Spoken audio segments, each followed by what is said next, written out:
Class 12 के एक नई कहानी के साथ अपीयर हो रहा हूँ। उस कहानी का नाम है द रैट ट्रैप, जो कि आपके first book core book flamingo का 4th स्टोरी है। एग्जामिनेशन पॉइंट ऑफ व्यू से काफ़ी इम्पोर्टेंट है, काफ़ी महत्वपूर्ण है। इसे आप देखेंगे। अब बताइए, कोई रैट ट्रैप पे क्या कहानी लिख सकता है? चूहेदानी पे। लेकिन ये रैट ट्रैप उस रैट ट्रैप की कहानी नहीं है जिस रैट ट्रैप के जरिए, चूहेदानी के जरिए हम चूहों की फंसाने की कोशिश करते हैं, बल्कि टाइटल इस स्टोरी का जो है एक सिंबॉलिकल है। वैसे ट्रैप की बात की जा रही है जिस ट्रैप में लगभग दुनिया के तमाम लोग फंसे हुए हैं, उलझे हुए हैं। जो बचे हुए हैं वो उलझने की कोशिश कर रहे हैं। इस कहानी का मुख्य नायक कौन है? एक रैट ट्रैप सेलर, बिल्कुल साधारण सा इंसान है। हमारे समाज के दबे कुचले वंचित वर्ग से बिलोंग करता है। ये कहानी एक स्वीडिश राइटर सेल्मा लेगरलॉफ के द्वारा लिखा गया है। इस कहानी के माध्यम से वो लोगों को अवेयर करने की कोशिश कर रही होती है कि किस प्रकार से लोग इस जाल में फंसा हुआ है, और यदि हम किसी एक खास व्यक्ति को पाते हैं कि वो शिकार है, तो शायद ये हमारी मिसअंडरस्टैंडिंग है। इस कहानी को एक फिलोसॉफिकल कहानी कहा जा सकता है, दार्शनिक कहानी कहा जा सकता है, जिसमें उन्होंने सेल्मा लेगरलॉफ ने, एक स्वीडिश राइटर ने, अपने एक विजन को, अपने एक अनुभव को, अपने एक एक्सपीरियंस को हमसे साझा करने की कोशिश की है। ये कहानी बिल्कुल एक फेरी टेल की तरह लगता है, या बच्चों की कहानी वंस अपॉन ए टाइम या वंस इस प्रकार से है, तो निश्चित रूप से ये कहानी हमारे लिए काफ़ी इंटरेस्टिंग होता है और हमें थ्रू आउट द स्टोरी बांध करके रखता है, डेविएट नहीं होने देता है। ये कहानी शुरू करता है नैरेटर, या करती है, कि एक बार क्या है, एक रैट ट्रैप सेलर सड़क के किनारे टहल रहा था और बेच रहा था। क्या बेच रहा था? तो रैट ट्रैप। रैट ट्रैप उन मटेरियल से बनाता था जो कि कहीं से फार्म से, घरों से मांग करके इकट्ठा करता था। अपने लेजरली मोमेंट में, खाली समय में रैट ट्रैप बनाता था और कंधों में लटका करके घूम घूम करके रैट ट्रैप बेचता था। मतलब उसकी कोई इन्वेस्टमेंट नहीं थी, लेबर के अलावा, मेहनत के अलावा और टाइम के अलावा। क्योंकि रैट ट्रैप मटेरियल, वायर्स वगैरह कहीं से फिर मुफ्त में मांग करके लाता था, बनाता था, और कोई भाड़े या किराए की दुकान भी नहीं थी जहाँ पे उसको भाड़ा देना पड़ता। घूम घूम करके बेचता था। उसके बावजूद भी क्या है,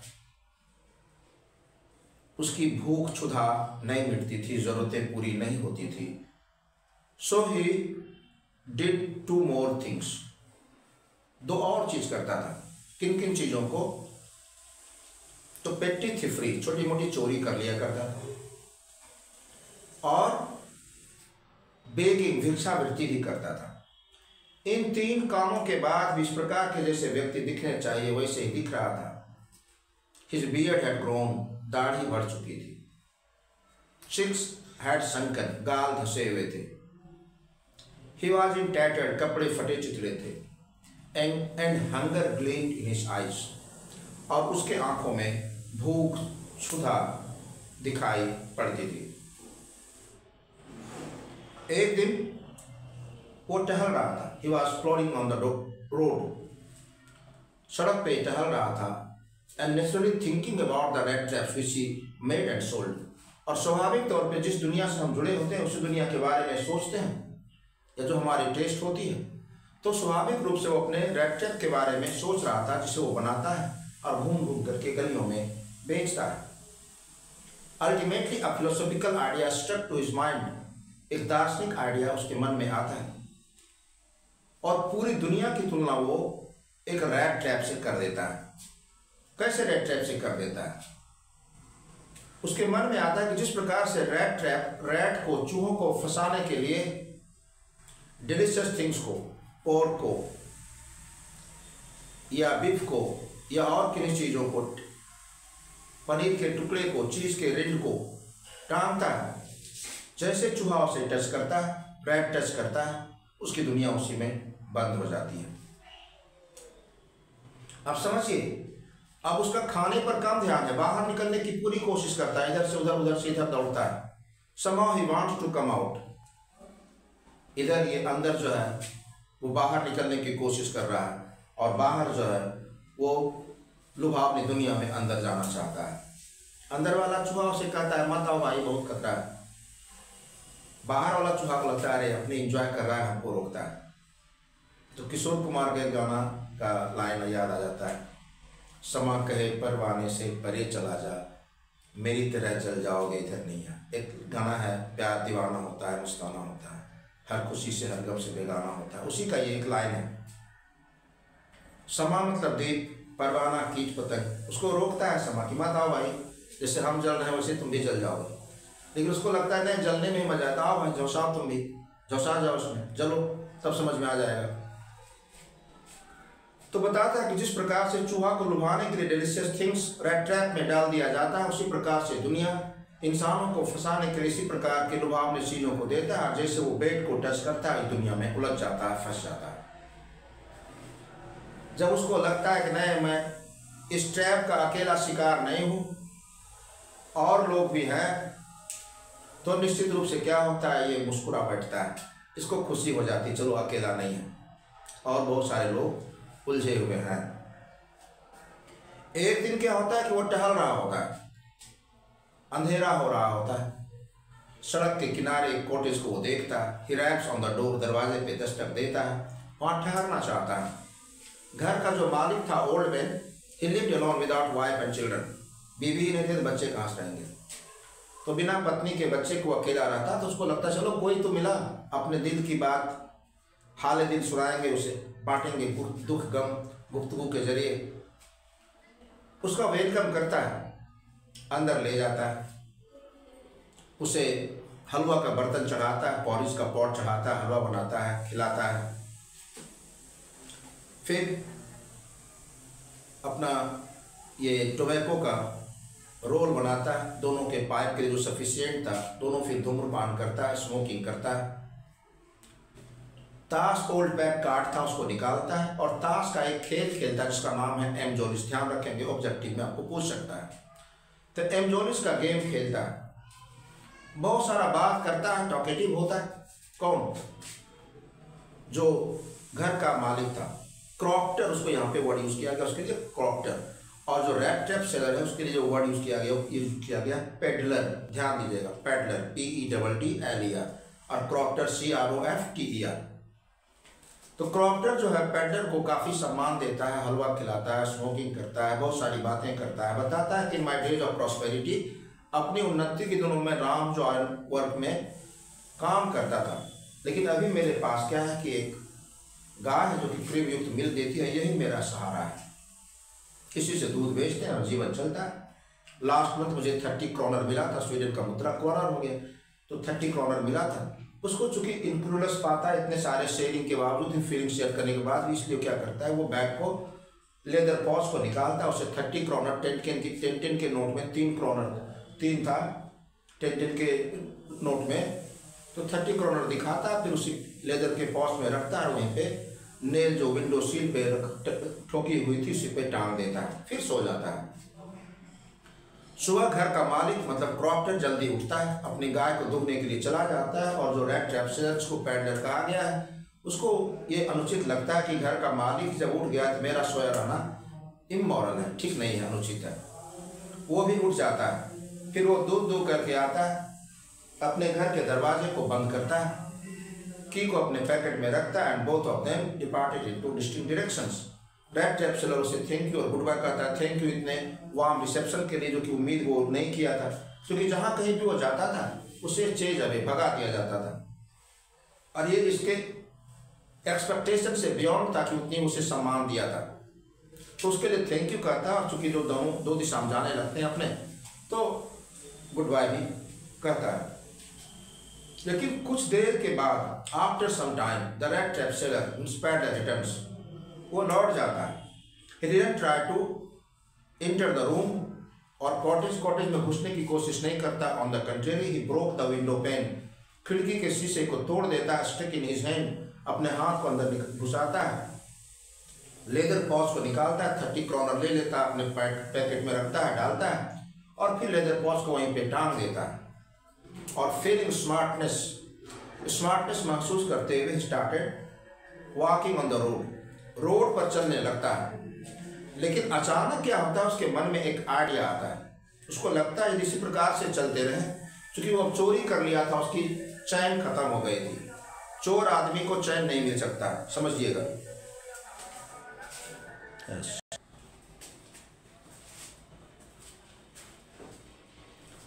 तो करता क्या, उसको लगता है कि कहीं पे हम पकड़ा ना जाए। So being afraid he turn his way to the forest. डरते हुए क्या करता है कि अपने रास्ते को जंगल की ओर मोड़ लेता है। जब जंगल में चलने लगता है, फॉर वॉकिंग आवर्स, घंटों चलने के बाद he finds he was walking in the same surrounding, same area. घंटों चलने के बाद भी क्या होता है, उसको पता चलता है कि एक ही एरिया में टहल रहा है। Because the forest path was twisted, forest का पाथ घुमावदार था। पूरा चलते रहता है सुबह से लेकर शाम तक। He didn't succeed in coming out of the forest. जंगल से बाहर वो नहीं निकल पाता है। अल्टीमेटली सोचता है कि दुनिया के इस ट्रैप में, जाल में मैं फंस चुका हूँ। और इतना थक चुका था। दिसंबर का महीना था, 24 दिसंबर, remember 24 December it was extreme cold, काफ़ी ठंड थी। जंगल में ऐसे भी ठंड ज़्यादा लगेगा, पेड़ पौधे, और वर्षा भी हो रही थी तो भीग गया था, और ज़्यादा ठंडा हो रहा था। हवा चल रहा था तो लग रहा था पूरा कपकपी। उसको लगता है कि the last moment of my life has come, मेरे जीवन की अंतिम घड़ी आ गई है। ये सोच करके पूरा थक करके जैसे ही जमीन पे अपने सर को रखता है, as he keeps his head on the ground he hears a sound. उसे एक आवाज़ सुनाई पड़ती है। आवाज़ कैसी थी, तो thumping of a hammer on an anvil, एक निहाई पे हथौड़े की आवाज़। फिर आवाज़ जिस दिशा से आ रहा था, अपने आप को स्टैगरिंग लड़खड़ाते हुए उठाता है and started walking in the same direction, उसी दिशा में चलना शुरू कर देता है। Unfortunately he succeeded in coming out of the forest. भाग्यवश क्या होता है, वो जंगल से बाहर निकल जाता है। अब गौर करके देखेंगे, वहां पे जाता है, वर्षा हो ही रही थी। Without taking permission he opens the gate and enters the forge or factory। और वहां का जो क्रॉप्टर था, मालिक जो था, स्मिथ था, उसको मालूम नहीं चलता किसी ने इंटर किया, क्योंकि बहुत सारे शोर शराबा हो रहे थे। टायर रूफ था, उस पर पानी पड़ रहा था, एक वो आवाज़ था। दूसरा कोयला जो चिड़चिड़ा रहा था, किसमें, फर्नेस में, भट्टी में, दूसरी उसकी आवाज़ थी। फिर हवा चल रहा था, उसकी आवाज़। इतने आवाज़ों के बीच उधर के झरना और न बहता था, उसकी आवाज़ थी। इतने आवाज़ के बीच जो है, गेट खुलने की आवाज़ से सुनाई नहीं पड़ता है। When he approached to the furnace where the master Smith was sitting with his apprentice, जब वो पहुंचता है फर्नेस के पास, भट्टी के पास, जहाँ पे मास्टर स्मिथ अपने अप्रेंटिस सहायक के साथ था, he wanted permission to stay there। वो अचानक देखता है इंट्रूडर को, यहाँ को इंट्रूडर हो गया, because he entered the forge without taking the permission। Intruder तो होता है घुसपैठी, one who enters without permission, जो बिना परमिशन के, अनुमति को प्रवेश करता है, उसको हम लोग इंट्रूडर कहते हैं। तो वो इंट्रूडर क्या है कि वांटेड अ शेल्टर देयर, शरण चाहता है। मास्टर स्मिथ नॉडेड इडियस, कुछ बोलता नहीं है, वर्ड ऑफ रिसेप्शन, स्वागत का वैसा कुछ नहीं करता। उसको भी लगता है कि हम किसी से बातचीत करने के लिए तैयार नहीं है। टू के पीस ऑफ पिग आयरन, एक लोहे का टुकड़ा लेता है, and quite close to the furnace, furnace से बिल्कुल सट करके क्या करता है कि वो सो जाता है, अपने हेड को अपने चेहरे पर रख लेता है। समझिएगा कहानी को। और इससे अच्छा उसको शेल्टर मिलता कहाँ, चूंकि आग जल रहा था, वो भीगा हुआ था, उसके निश्चित रूप से उसे वार्म गर्मी चाहिए थी, और आग से ज़्यादा गर्मी भला कौन दे सकता है। उसके वेट रैक से फटे कपड़े जो कि गीले थे, उससे वेपर वाप उठ रहे होते हैं। और अल्टीमेटली होता क्या है, वो सो जाता है। It was his habit to sleep one eyed, keeping one eyed open. उसकी आदत थी एक आंख खुले रख करके सोता था। मतलब नींद में भी शायद वो भयभीत या डरा हुआ रहता है, कहीं पे हमें अरेस्ट न कर लिया जाए या कहीं पे हमें भगा न दिया जाए किसी प्रकार से। उस फैक्ट्री का जो मालिक था, वो मालिक आता है। His main intention was to supply good iron in the market. उनके मुख्य उद्देश्य क्या थे? मार्केट में अच्छा आयरन सप्लाई करना, इसलिए वो दिन में भी और रात के भी आवर में विजिट करने के लिए आते थे। Naturally when he entered the forge or factory, his sight fell on the man sitting beside the furnace. देख रहा था, जैसे वो इंटर करता है स्वाभाविक तौर पर उसकी निगाह उस व्यक्ति के पड़ता है जो कि फर्नेस के बिल्कुल नज़दीक सोया हुआ था, बिल्कुल उसके नज़दीक सोया हुआ था। अल्टीमेटली जैसे उसके हेड को हटाता है, जम्प्ड अप एब्रप्टली, अचानक उछल पड़ता है फर्नेस के लाइट में, reflection of light of the furnace, उसमें जब देखता है तो बोल पड़ता, नील्स ओलुफ इट्स यू, नील्स ओलुफ ये तो तुम हो। वो भी सच्चाई को डिस्क्लोज नहीं करता है, नहीं खोलता है। अल्टीमेटली ये सोच करके नहीं खोलता है कि लगता है कि शायद उसकी स्थिति पर तरस खा करके वो कपल ऑफ क्रॉनर दे दे और उसके जीवन कुछ ठीक ठाक सुधर जाए। फिर आगे आयरन मास्टर बोलते लगता है, if you had not resign from your post this would not have happened. यदि तुम अपने पद से रिजाइन नहीं करते तो शायद तुम्हारी स्थिति ये नहीं होती। The iron master recognised him as his old regimental comrade. Regiment मतलब होता है सैनिक टुकड़ी, तो सैनिक टुकड़ी के कमरेड के साथी के रूप में उसे रिकॉग्नाइज करता है। उसके बाद उसे इनवाइट करता है अपने घर कि चलो तुम, इस बार मेरा कोई क्रिसमस गेस्ट नहीं है। मेरी बेटी भी एडला विल्मॉन्सन कह रही थी इस बार हमारे यहाँ कोई क्रिसमस का गेस्ट नहीं होगा। टुमारो इट वॉज क्रिसमस 25 दिसंबर, अगले दिन ही क्रिसमस था। बट ही सेड नो, कहता है नहीं।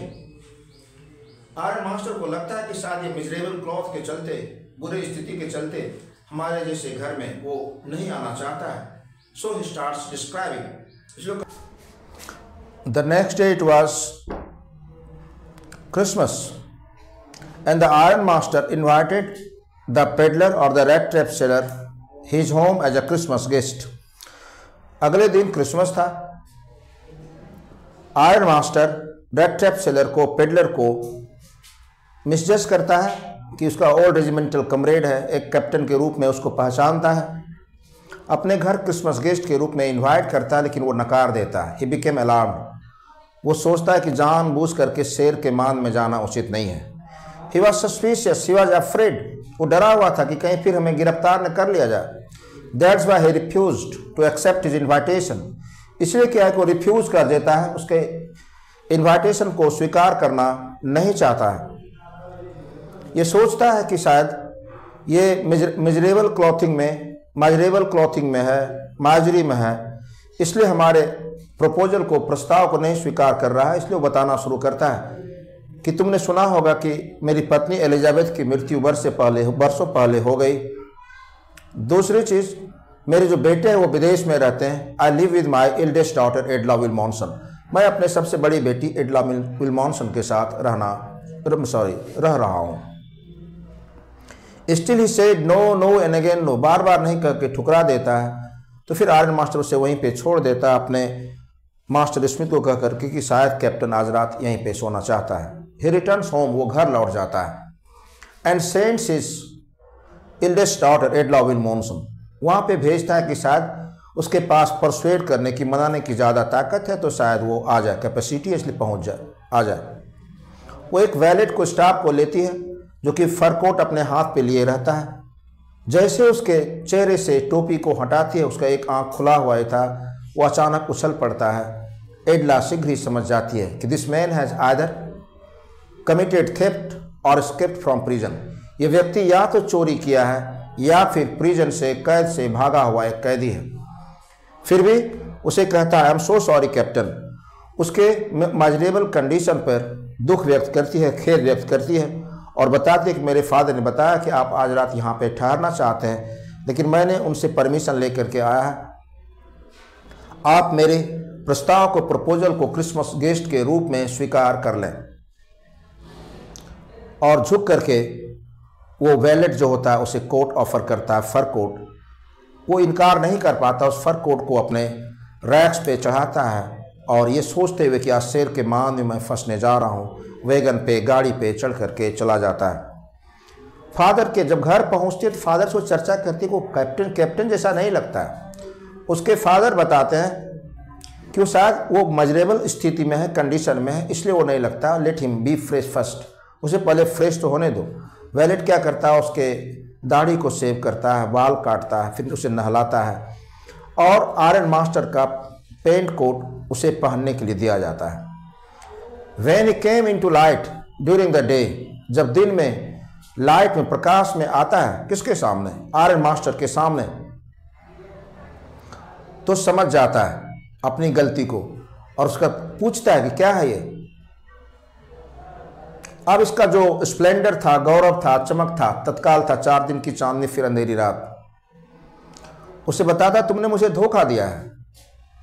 आर्य मास्टर कहता है, रेड टेप सर कहता है कि I was not ready to come but I was insisted, मैं तो तैयार भी नहीं था लेकिन जोर दिया गया। आपसे नहीं आया तो आपकी बेटी फिर आई मनाने के लिए। लेकिन अभी भी कुछ नहीं बिगड़ा है। मेरे लिए क्या हो सकता है, मैं इस कोट को खोलूंगा, फिर अपने रैक्स को पहनूंगा और चल दूंगा। But mister iron master, you must remember, आपको याद रखना चाहिए, the whole world is a big red trap. पूरी दुनिया क्या है कि बड़ा सा रेड ट्रैप है और समहाउ किसी न किसी प्रकार से आप क्या है कि इसके शिकार आप भी हो सकते हैं। बड़े आदमी के लिए बड़ा सा कुछ पॉर्क दिया जाएगा, बड़ा सा कुछ दिया जाएगा फंसाने के लिए। वो बताता चलो तुमने ज़्यादा अच्छा कहा, लेकिन बेहतर होगा कि तुम यहाँ से चले जाओ, तो शेरिफ को बुलवाना पड़ेगा और तुम्हें जेल हो सकती है। वो जाने ही वाला होता है, तभी मिस्टर एडला विल्मॉन्सन आती है और उसके हाथ को पकड़ लेती है, रेड ट्रैप सेलर के पेडलर के हाथ को, और कहती है no he will not go, नहीं वो नहीं जाएगा। उसके फादर चुप खामोश हो जाते हैं।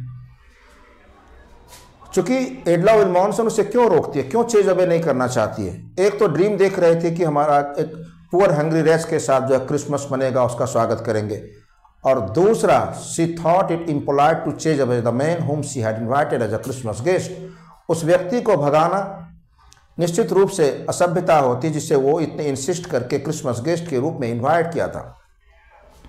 उसके फादर आयरन मास्टर भी उसे अंदर ही छोड़ देते हैं और कहते हैं कि you preach worse than a priest, तुम एक प्रिस्ट से भी बुरे उपदेश देती हो। फिर एडला विल्मॉन्सन उसे बैठाती है, कहती है सिट एंड इट, बैठिए और खाइए।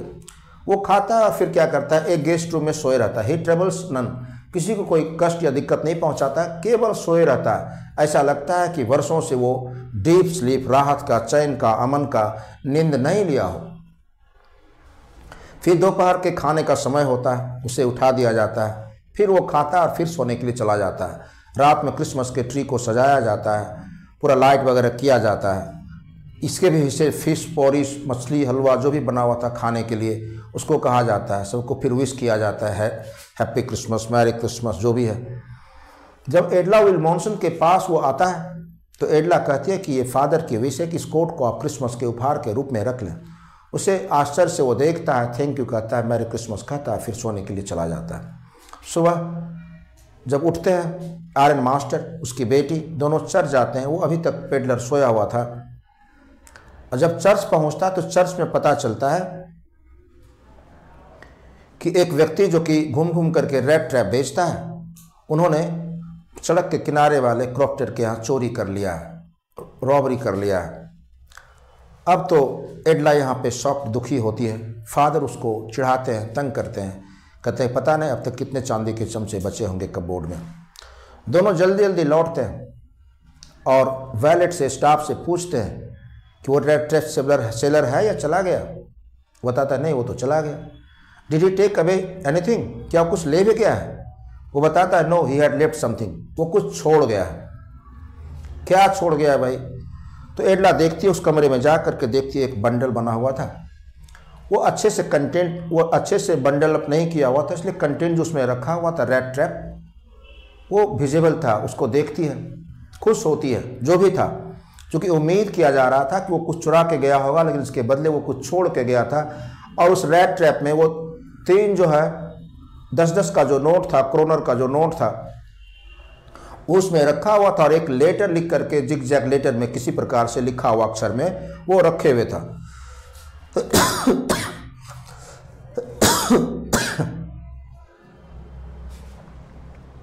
एडला उसको देखती, उसमें लेटर एडले के नाम से लिखा था, मिस एडला विल्मॉन्सन,